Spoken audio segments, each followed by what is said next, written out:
There is no question these people are refugees.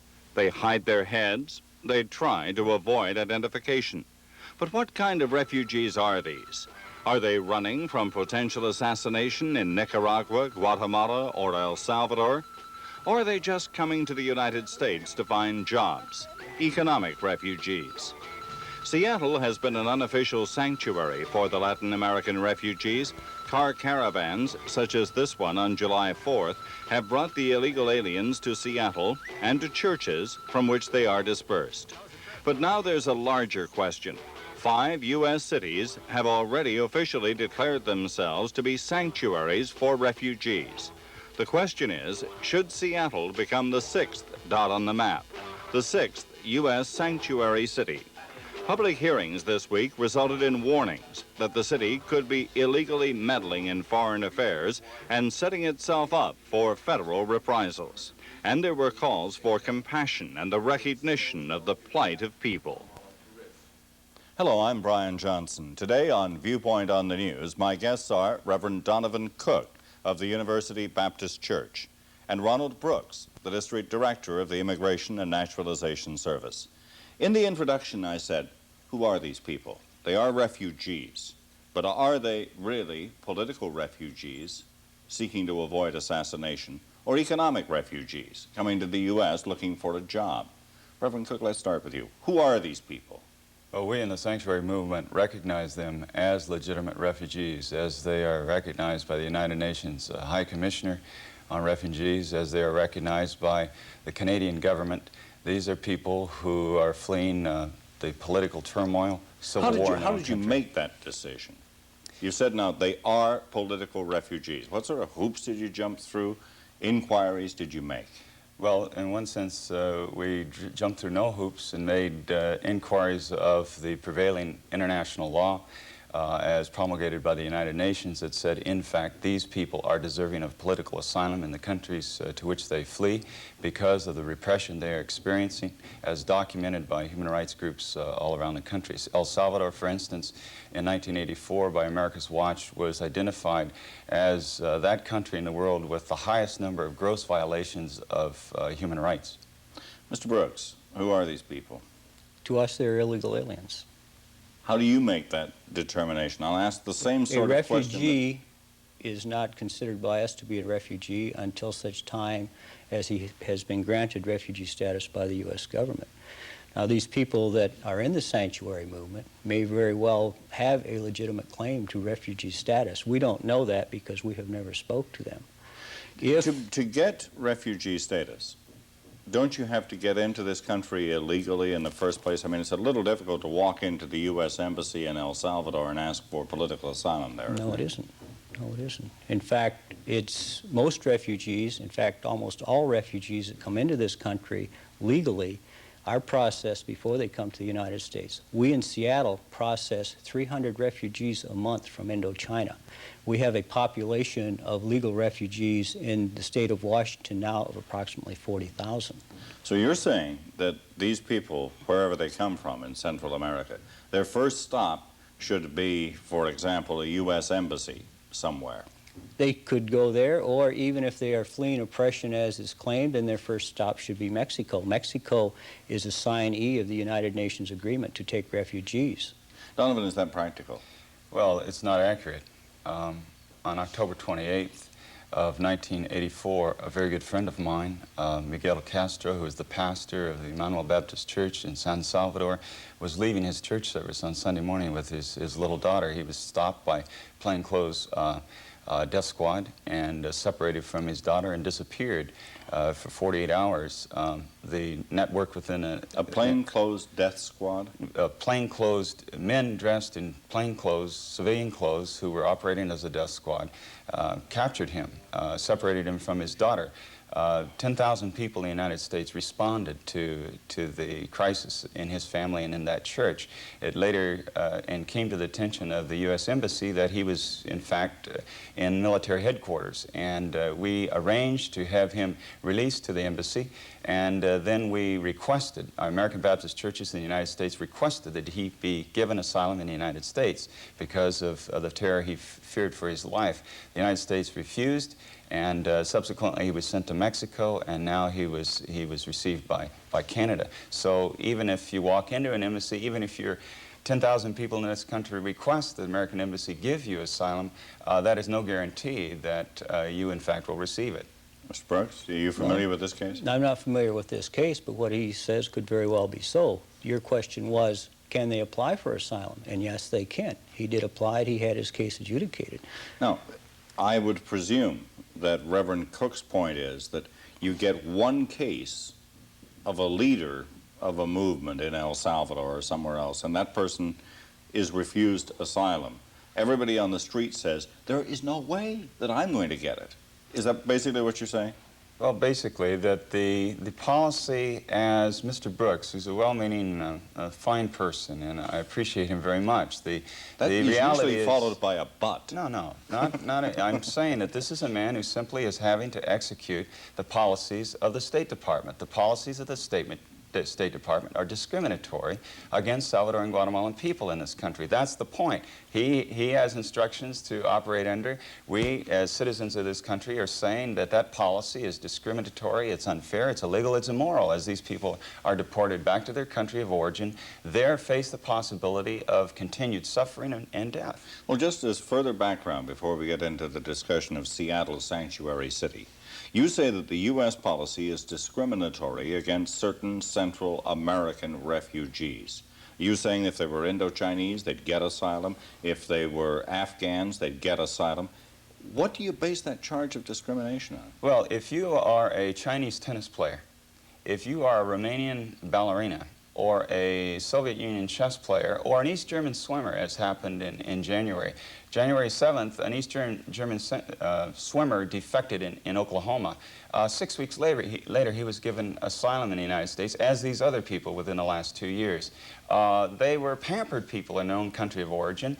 We're not talking about people coming from countries where 50,000 people have been murdered, and all of those cases have been unsolved murders, such as in El Salvador, coming here and asking for asylum. These are pampered people, rich kids in one sense, coming and asking for asylum, and this young swimmer from East Germany is now given a full-ride scholarship at the University of Alabama. I mean, that's the discriminatory nature of immigration policy in this country. Mr. Brooks, if we change, give me your poor, your tired, to give me your rich and trained?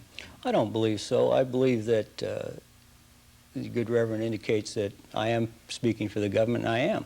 I also have my personal opinions on this and my personal feelings on this. And I have talked to people. I have a good friend who's been a missionary for 7 years, 8 years in Guatemala.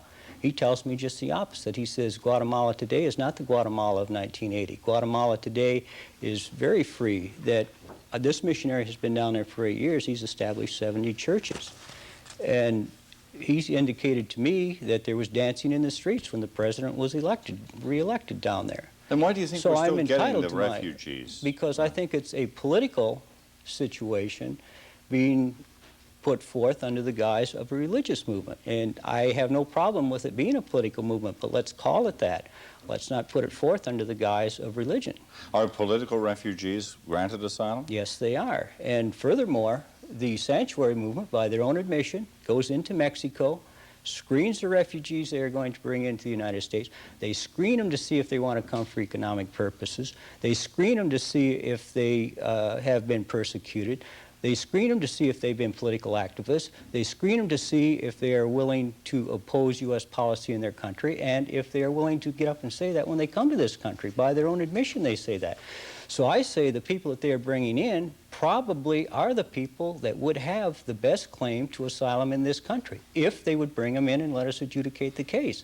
In 1983, none came in from these countries in Seattle. In 1984, one came in, and that case was granted. You're saying that only one of the 40 who remained here and the countless who went through Washington State into Canada or somewhere else applied for asylum? Walked in and freely applied. We have said in this office, my predecessor and myself, if a person from any country, not necessarily this country, anyone walks into our office freely of his own will and applies for asylum, He will be free until that case is completely adjudicated, including any appeals he has, which can take years. It would seem that, you know, Seattle would become an INS city rather than a sanctuary if all of that were true. Why does Seattle need to become a sanctuary city? Right. I'll let you answer that, but first we have to take a break. Viewpoint on the News. We'll be right back. Immigration and Naturalization Service said only one person's walked in here. If they really are refugees, they could walk in, we'd hold their cases in abeyance, they'd probably get asylum. If that is true, Donovan, why does Seattle need to even consider being a sanctuary city? Well, Mr. Brooks wasn't entirely clear, and he misrepresented the situation. There are 150 cases pending by immigration attorneys, 150 of them who work with the sanctuary movement. Those cases now with a new judge coming on will soon be adjudicated. We'll see if his statistics hold up. There's a whale of a discrepancy between 1 and 150. May I explain that discrepancy? Sure. As a district director, these people are able to walk in freely and apply.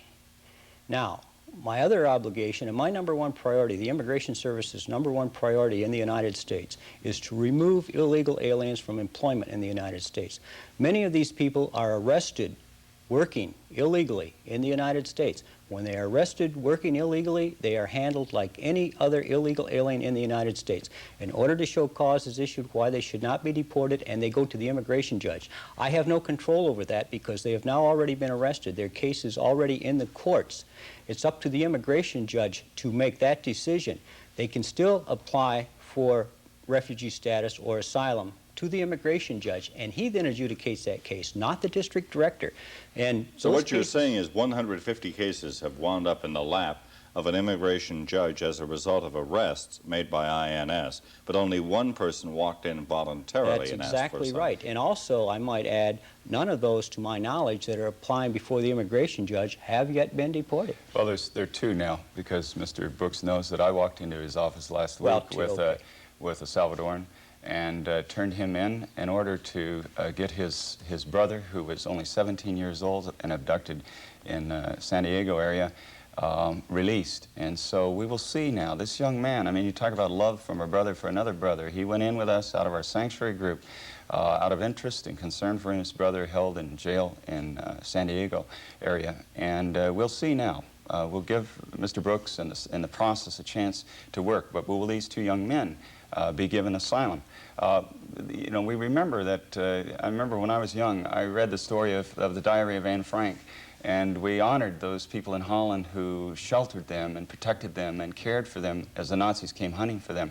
But today, you know, the reality would be that the INS today would arrest people like that, who out of compassion, out of human decency and concern for the well-being of these people, hunted down and deported, risking possible death.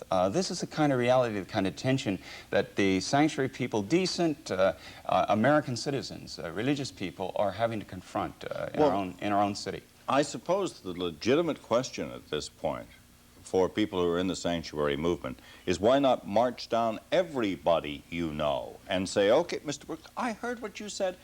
They're all asking for asylum.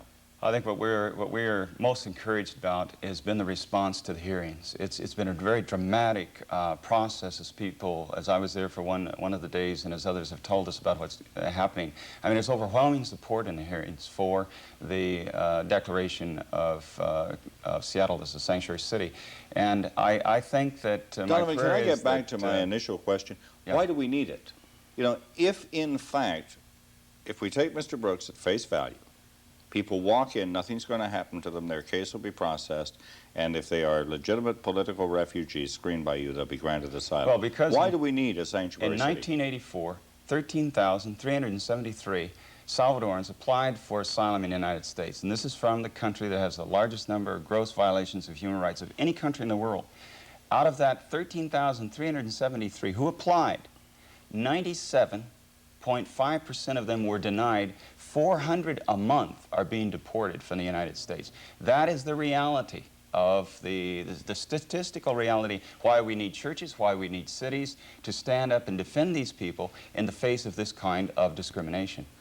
There is no guarantee that if somebody walks in, they're going to be granted asylum, correct? No, there is not. But I would like to address 2 points that the Reverend has just made.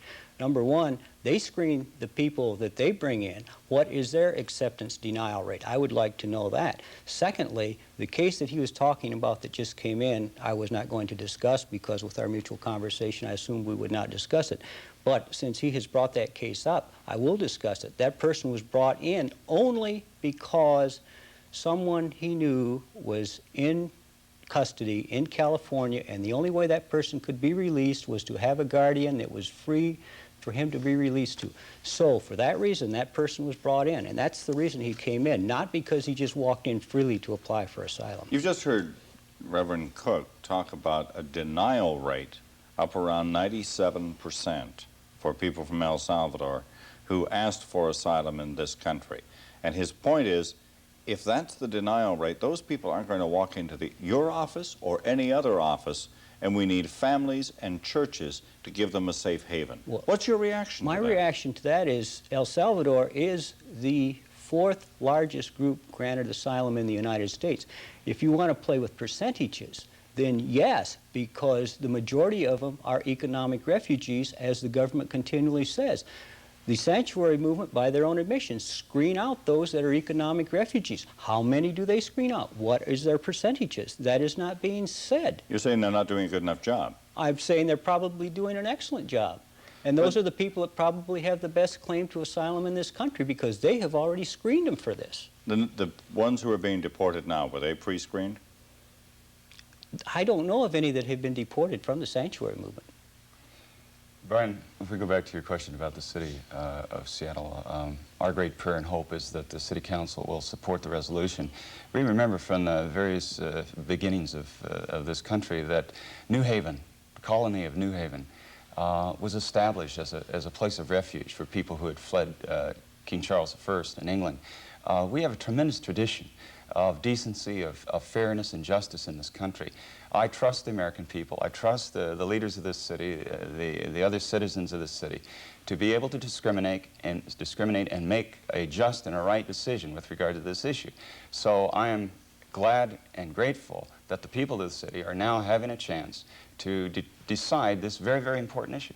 It seems to me that if we are now getting an occasional caravan on July 4th in a city that is not an official sanctuary, that it is possible that the numbers would climb and climb and climb if we were. Could Seattle become flooded with refugees? Wait, we'll answer that in just a minute when Viewpoint returns. In Seattle, a sanctuary city, it would become the 6th.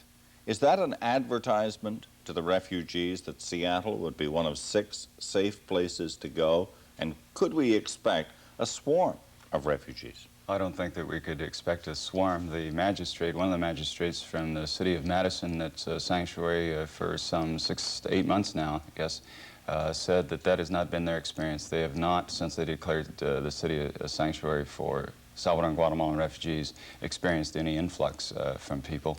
I think, to the contrary, it is a magnificent statement of the character, the integrity, the sense of human decency of the people in this city as a beacon to other cities and to the rest of the country, that this is a place where justice is going to be preserved and maintained. Does this mean anything?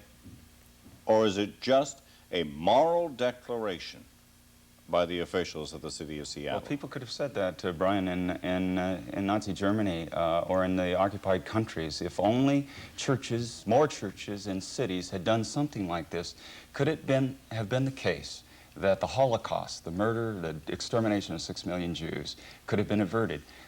This is the same kind of reality that exists at this moment. I gather, Mr. Brooks, that you don't like the reference that's been made twice to Nazi Germany. I see a little bit of bristling when that happens. Well, yeah, because this resolution itself is very prejudiced. This resolution is for Guatemalans and El Salvadorians. What about the Nicaraguans fleeing the Sandinista government in Nicaragua? Why aren't they included? Why aren't the people from Afghanistan included? Why aren't the people fleeing Ethiopia included? None of those are included in this resolution. It's very, very prejudiced. It's very limited to just these few people. Well, in the first place, there are not people, Nicaraguans, in any numbers fleeing a Sandinista government. The Nicaraguans that are fleeing Nicaragua are fleeing U.S. terrorists, the Contras, who are killing men, women, and children, blowing up churches and hospitals in the border areas of Nicaragua. It's simply irresponsible to make that kind of connection.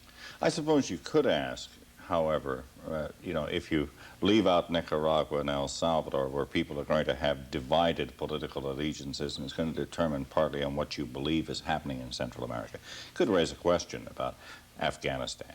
You could raise a question about Ethiopia, the Baltic states, the so-called captive nations. What led the sanctuary movement to choose these two countries, Guatemala, El Salvador? Well, nothing led the sanctuary to choose any people's sanctuary movement. These people appeared on our doorstep, literally in Tucson and in South Texas. We saw this influx of Guatemalans and Salvadorans. Nothing, in terms of numbers, nothing like we're going to see if the United States now, as they indicated this week, begins bombing selective targets in El Salvador and Nicaragua. But these people were on our doorsteps, appearing at our churches, and the churches simply responded to give people a cup of water, food, a place to sleep, and all of a sudden they were charged as being criminals. This is how the whole movement began. One portion of the resolution I think is kind of interesting. It says, "Be it further resolved that to the extent legally possible, no agency or employee of the City of Seattle shall officially assist or voluntarily cooperate with investigations or arrest procedures."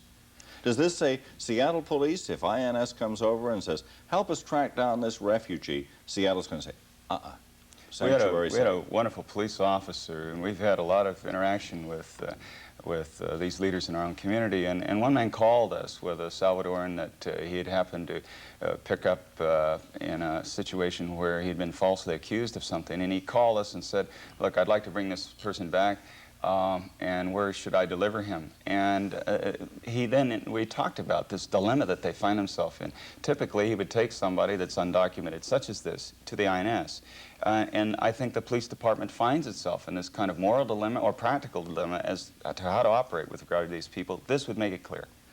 Does this also make it illegal in your estimation? No, this resolution would have no effect whatsoever on the operation of immigration. In fact, it's almost a non-issue with us because we do not seek assistance from the city. I know of no cases since I have been here where we have sought their assistance. They seek our assistance often, but we have not sought their assistance. And furthermore, as Reverend Cook has said, this officer brought the person to them.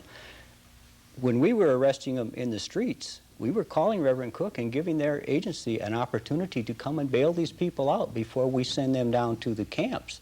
One of the problems we've encountered with that the last few times is it's been 3, 4, and 5 days before we've gotten any response, and we've had no alternative but to move the people down to the camps because we don't have the space to keep them. If this measure passes. Bryan, excuse me, we must respond to that. This is an INS that places $2,000, $1,000, $1,500, $5,000 bond on these people. University Unitarian Church has bonded out $150,000 worth of people to INS. I mean, we have cash probably in this city totaling somewhere close to $200,000 just to get people out like this. So for him to charge that we're not operating quickly enough to respond to the invitation to come down and pay the INS $2,000 to get these people out treated as criminals who are legitimate refugees is a very serious kind of indictment for him to make. I think let's look a little farther at that. When the group were arrested out of Phoenix, what was the bond I required for them? I'm not familiar with that situation.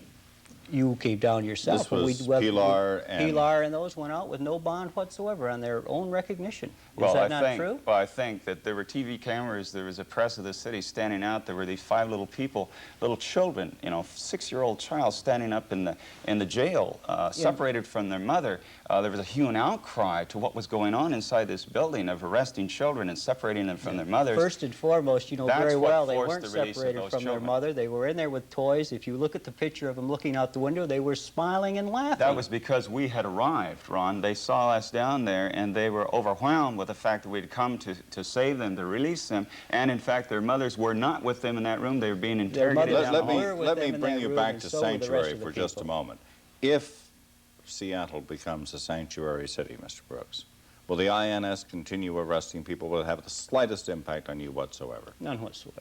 I think the only thing about this resolution is it's forcing a moral decision on the employees of the city of Seattle and not allowing them to make their own moral decision in this. How seriously are you looking for the refugees? I even heard an allegation that was sort of half-clothed by Reverend Cook, that the INS might have been looking through the records of his church. First and foremost, if we wanted to look through those records, we would subpoena them. If we wanted to go in, we would get a search warrant. We wouldn't do anything like as has been indicated. Secondly, I have 8 investigators, well 9 now, for the city of Seattle. I am obligated to remove people from employment. I'm going to put those people where I can get the U.S. citizen the most for his money. I am going out where these people are working and removing them from the jobs. I am not going around looking for people hiding in sanctuaries. Quickly to you, Reverend Cook, if the sanctuary measure passes, is that it, or is it a long continuing fight? Until these discriminatory processes against Salvadoran and Guatemalan people are ended in this country, there will be a sanctuary movement, and with the continued repression against these people and against church people committed to helping them, the movement will only grow. Thank you, Donovan Cook, University Baptist Church, Ronald Brooks, Immigration Naturalization Service. And thank you for watching Viewpoint on the News.